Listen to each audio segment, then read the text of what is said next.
they understand it. And of course, you can never obey Allah or follow the Prophet ﷺ unless you have knowledge. So that household must love knowledge, love the people of knowledge. And knowledge, we mean what Allah said, what the Prophet ﷺ said, and what the Sahaba, companions of the Prophet ﷺ said. Because they're the ones who understood him the best. They're the ones whom Allah has praised in his book, in many places. They're the ones whom the Prophet ﷺ praised. They're the people who risked their lives. Many of them died in the path of helping the Prophet ﷺ. They sacrificed a lot, to the extent that we cannot even get close to them. We try, we must not stop, but we cannot. Because Allah chose them, just like He chooses the prophets and messengers alayhi salatu wasalam. So the environment in our house must be that. Everything else is built on that. That is the asl, that's the first pillar of Islam. That's the first pillar of Iman, our belief. So nothing comes before that. No manners come before that. Because many people start teaching their children manners. And they don't even know anything about La ilaha illallah. They say eat with the right hand, and this is true. All of this is not correct.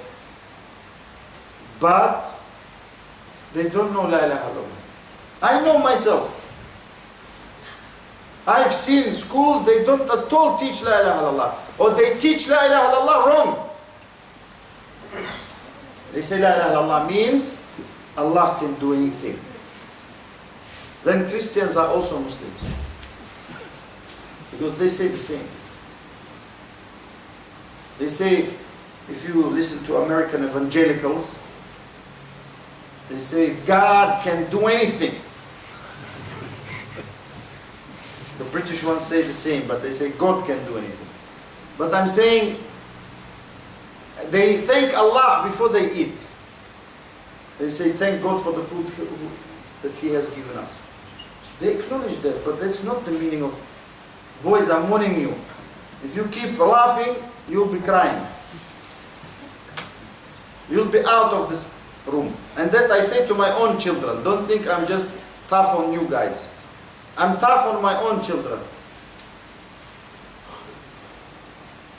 So, some people, they say La ilaha illallah means Allah can do anything. Then why does the Prophet ﷺ endure everything he endured, and people try to kill him, and they try to fight him, and they try to kill his companions, and they drive him out of Mecca, when they used to say that? The meaning of La ilaha illallah is La ma'buda bihaqqin illa Allah. No one deserves our worship except Allah. So that Allah can do anything is part of Tawheed. Tawheed means to single Allah out for our belief correct in Him, and for our worship correct in His religion. So we must know Allah correctly, worship Him correctly.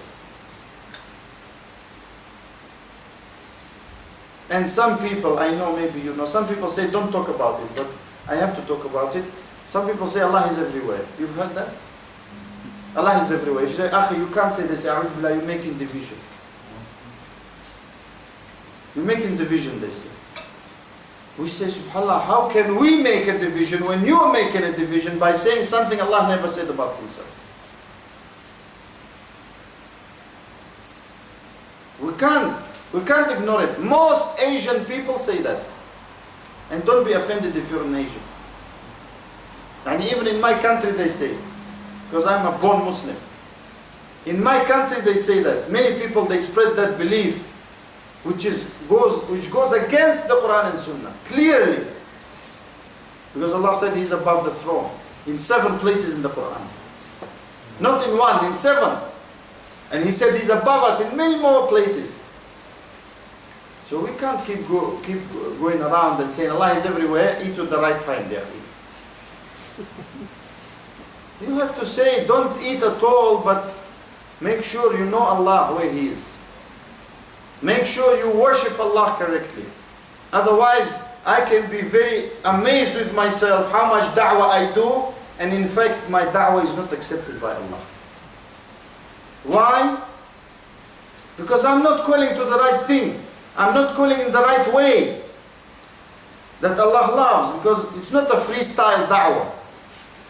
How I like, I call, mashallah. I like this way, mashallah, great. It's not freestyle. It's how Allah loves only. Exclusive. So the Prophet ﷺ was sent to show us how to call to Allah. And what did he do for 13 years in Mecca? He only called to the first pillar. He made the Sahaba obey him. And he used to say to Umar and to everyone, none of you truly believes until you love me more than yourselves.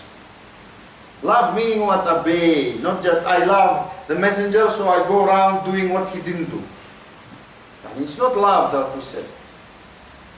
I love my friend so I keep annoying him. How can it be? It's not logical. Yeah? If you love someone, you must do what he loves. And the Prophet ﷺ was sent not to disrespect him. That's why the Sahaba used to be so angry when they see someone differing with the Sunnah. Because they say this person thinks he's on a better guidance than Muhammad ﷺ. Not by his tongue, because he will be a kafir if he says it, but by his actions. So that is the environment we must have in our house. That no one has a say above the say of Allah and His Messenger. For that reason, it requires efforts, ikhwan. It requires sometimes battles. You may have to battle your relatives. Meaning you have to explain to them what household you're building, because your relatives may not even be Muslims, or may not even be on the Sunnah, if they're Muslims. So they may try to fight you and to sow discord between you and your wife, or you and your husband. And you have to fight that too, because you didn't get married for them to run the show. You got married for you to run the show. This is your house now. You're in charge. Even if you're 17, 18, 19, whatever, you're in charge. You're responsible in front of Allah. You have to stand up to that responsibility. You don't have to be rude to them, but you have to let them know that if they advise you in a good way and help you, then they're very welcome. But if not, then their advice is not welcome, because that advice can ruin your family. As they say, polite but firm. So now if we get a child, because all the groundwork is necessary to build a house. If the groundwork is not correct, the house cannot be good, even if the walls are very nice. So the groundwork we have done. And now we get a child, because I will talk from the point of view of the parents and the point of view of the children. First of all, from the parents, the child goes through stages, as you know very well. Firstly, newborn. We have a responsibility to choose a good name. If your relatives are interfering by choosing strange names, tell them to choose a good name if you want them to name the child. Because mostly, I'm not an Arab, and I'm telling you from my experience, non-Arabs, most of us non-Arabs, they choose some weird names. Sometimes. He says, I opened the Quran, so I saw, mashallah, I choose. Ya akhi, shaitan is in the Quran. So if you see Iblis, you call your child Iblis? No one says it. If you see Fir'aun, mashallah. If you see قَالَ الَّذِينَ كَفَرُوا, those who disbelieved said. Wallahi, one sheikh said to me, he went to some country I will not name, and he said, I saw twins. He was with some brother and he had twins. And he said, what are their names? And he actually recorded it. He said he has a book called رَأَيْتُ وَسَمِعْتُ, I saw and I heard. Meaning what he sees, he writes. He said one of them was called خَيْرًا يَرَى. And the other, you can guess, yeah? شَرًّا يَرَى. How can you call your children like that? Whoever did good, and he actually chopped the ayah from every sense and meaning, and he's just at the end of it. whoever did good, he will see, and the other is called whoever did bad, he will see. How can you call your child? This is jahl, I mean, it's ignorance. So we have a responsibility to call our children good names, not names that are haram. There are some names that are not allowed. Like the Prophet used to change names. He saw like harb, war, harb. Some brothers would say, mashallah, that's a great name, you know, harb. I wish I was called harb. It's not a good name. Because Islam is a peaceful religion. Peaceful doesn't mean weak. Peaceful. We want peace, but in a strong way. So harb, murra, bitter, some bitter fruit. Even some that have tazkiyah, like one of his wives was called Barra, and that means pious woman. And he changed to Zainab, alayhi salam. So we have a responsibility to choose a good name. And the ones beloved most to Allah are Abdullah, Abdul Rahman, the slave of Allah, the slave of Ar-Rahman. By the way, it's not allowed to call yourself Rahman even as a surname. Why? Because of the meaning of Rahman, even without Al. Because Rahman means full of mercy, and whose mercy reaches everything. You can call yourself Rahim, but not Rahman, because of the meaning. So we have to know that, we have to learn, we have to ask, we have to research. You know, when we buy a bottle of juice, we don't buy any, we look what it's called, what it has, whatever. If we don't understand, it says in Polish or Romanian, we ask. Okay, so we try to find out. We don't go when we want to go somewhere, we don't go on any plane, do we? We look, where does the plane go, which number and gate and everything. And we don't go, oh, mashallah, I'm in the airport, let me fly. And the religion is more important than that. So we have to call our children good names. So then the child goes through the stages of growing up, of course. And the best example they have are the father and the mother. If you're a single parent, because that can be the case, you must try and get married to a good woman or man. If you're a woman to man, if you're man to woman. Because alone, it's a imbalance in the family.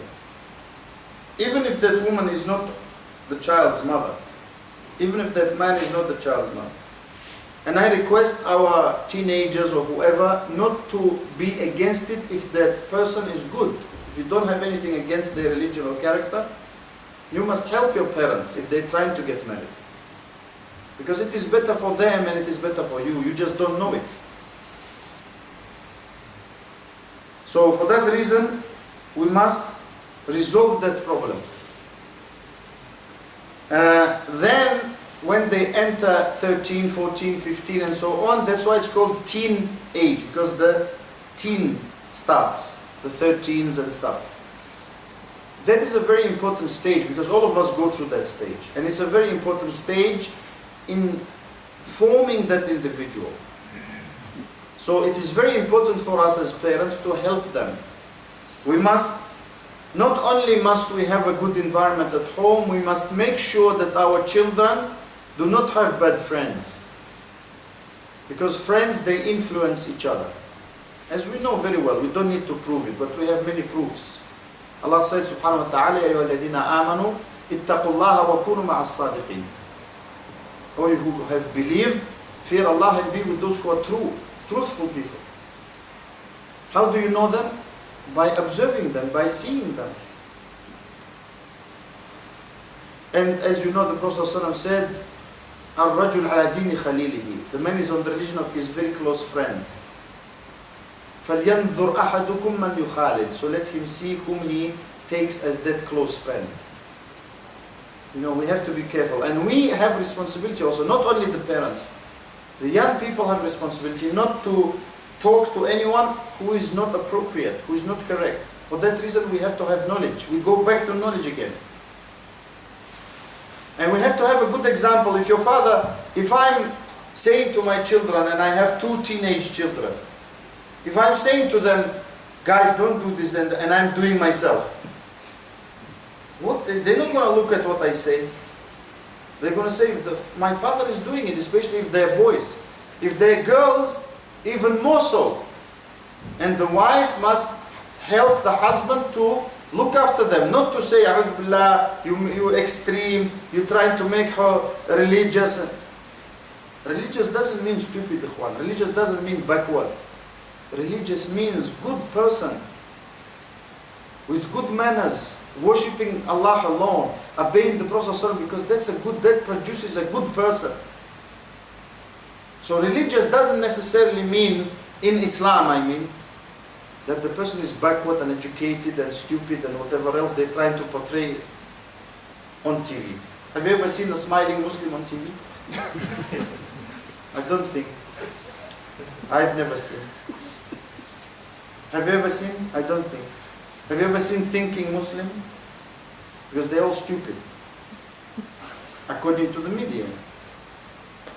You've just seen shouting Muslims with mouth very wide open and burning some flag. Correct? This is done deliberately. We say to the media, sometimes we meet the BBC, we say to them, you guys are doing a wrong job, man. And many of them are good journalists, but they can't change many things, because it comes from the top. Because even the local media is better than the national. The national is the problem. So we have to portray and we must not, ikhwan, close in. You know, it's a big mistake when we close in. Because, you know, people are wary always of strangers. Imagine you live in Africa, many brothers from Africa, correct? And some white guy comes and gets a house near you. So you think, what the heck, what does he want? Is he buying up the whole neighborhood? You know, why did he buy it here? Why couldn't he go to the next street? So all these things are going through your head, and don't think that the local people here, they don't have the same thoughts. You know, this black guy, this brown guy, this whatever guy who doesn't speak proper English. He speaks something.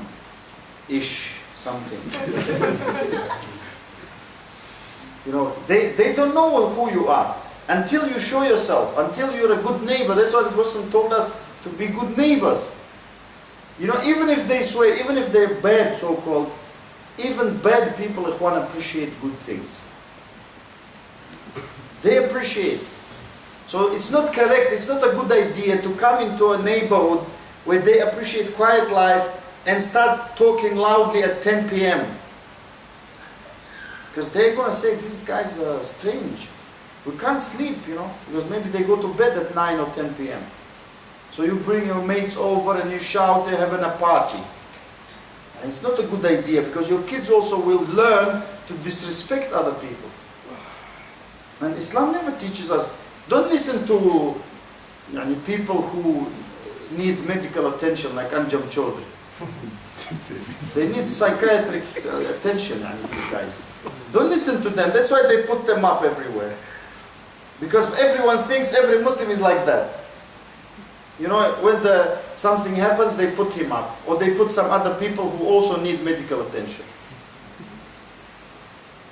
Some people may, when I say such things, some people say, oh brother, you are so rude to them. They're rude to us, man. You know, we built da'wah 10 years, 15 years. They come in one program, they ruin it. You don't think it's rude? It's okay to allow them to do it? If BBC want to put them up, or the ITV, or Channel 4 or 5, I'm not prepared to listen. And my professional duty, this is my job. This is not something I do as a hobby, you know. This is my job. It's my professional duty as a Muslim, first of all, then as a teacher, secondly, to warn against such people. To warn. He needs treatment. Let him get it. Because these people are either deliberately destroying the image of Islam, which we're trying to build and show the people that Islam is not what they're saying and doing and everything else, or they really are crazy. Because either they're doing it deliberately or not deliberately. In both cases, they need help. And I'm not going to sit here and allow, because we have brothers in Luton, we have brothers in Newcastle, I've just come back, we have brothers in Manchester, we have brothers in Leicester, we have brothers all over the place, all over the world even. And they're building year, sacrificing like you brothers, and then one guy comes and cuts everything. So we shouldn't agree to that, because that's not our religion. And our children have to know that. We have to choose good friends for them. Even if it's one, but he's good. Or she's good if it's a girl. You know, we have to be good friends with good people. We cannot allow, because later we will regret it. You know, many people, they say, they come to us sometimes, they say, my child has done this, my child has gone there. In the past, they didn't pay attention. When the child said, Daddy, look at this, what I've done, they say, no, I'm busy. I'm busy with what? Most of the time with not important things. Even if important, that is more important. But most of the time, many brothers, they're into football, boxing, whatever else, and they sacrifice more time for that than for their children. It's not correct. I know sports very well, even though I don't look it. But I know it. So I know very well how much time people can spend on sports. One cricket match can last 5 days. I've never seen that. Do you know any sport where one match can last 5 days? Apart from cricket?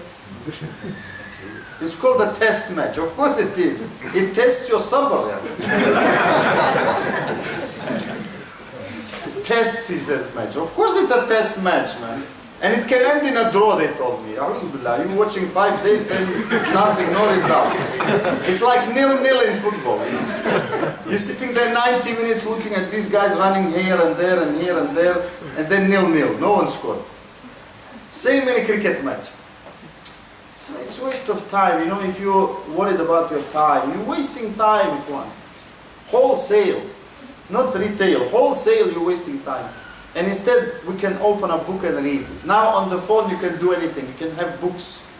Okay, you don't want to open a real book? Open a phone book.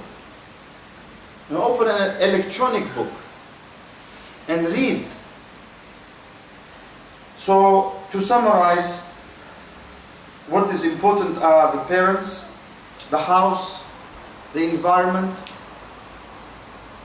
the child himself, because even the children, they have responsibilities. We have also to be good, to learn, to be good to our sisters and brothers and parents, our dad and our mom, because Allah told us to do that.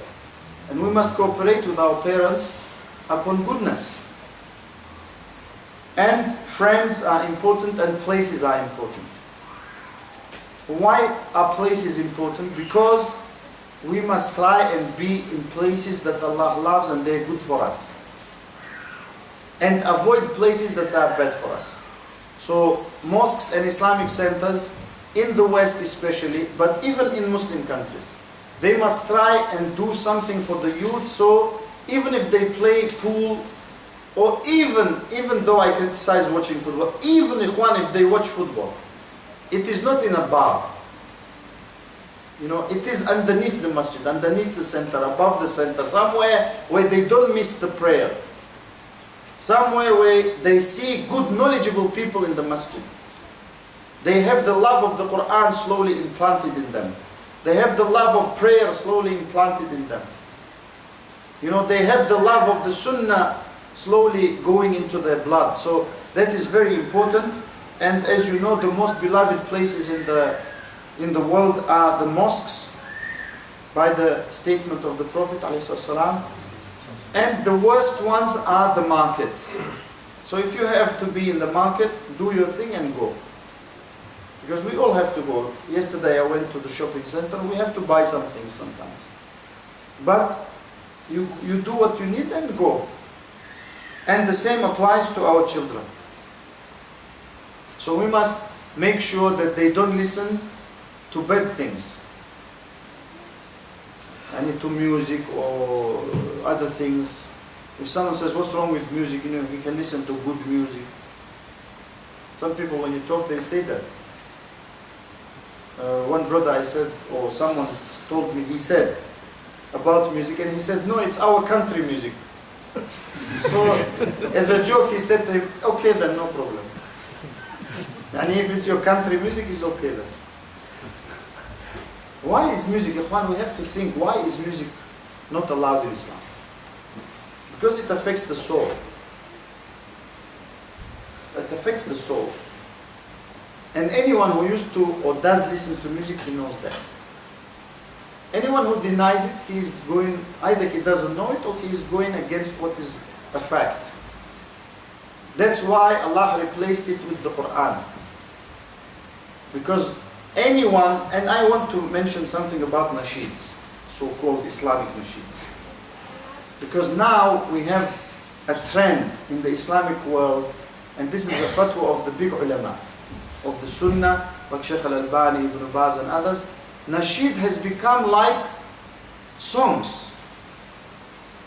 Even they make, how zahiri we have become, how literal we have become. We say if it's not a musical instrument, guitar or something like that, or piano, we can do it with our mouth.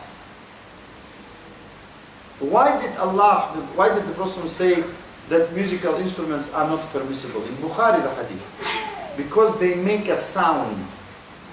Not because they're made of wood and metal and things like that. Our car is made of metal. Sometimes if you have money, of wood.